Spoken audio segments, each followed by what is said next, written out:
Hi and welcome to day 2 of Achieving Your Goals and Dreams. So how did you get on with knowing your vision? Was it a clear, easy one for you? Or are you still not 100% sure? Well, today we're going to be doing is knowing the consequences of not achieving your vision. Sometimes knowing what it is that's going to happen if you don't do it can focus on doing it. And as you go through all this, you're going to help you be more clearer on your vision if you're not 100% already. And also, how did you get on with the bonus section?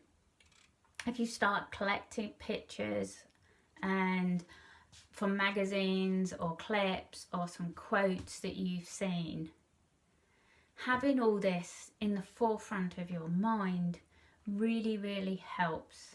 And this is about like having the board, the box or the poster.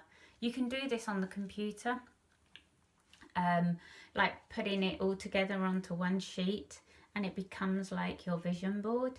Or you can actually cut things out and put it up on a pin board or a piece of board and stick them on, however it works for you. You can get your shoebox or anything that you find to put things in, because seeing them regularly will remind you and keep you focused.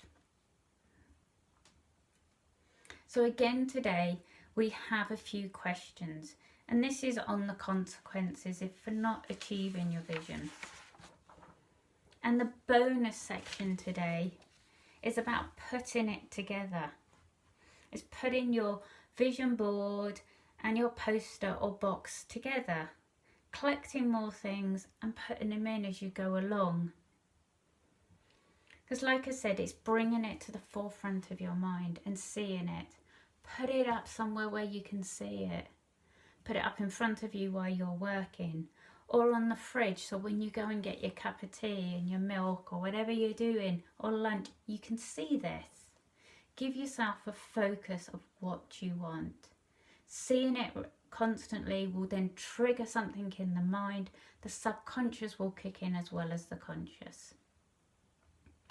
So enjoy today, and I will see you on day 3.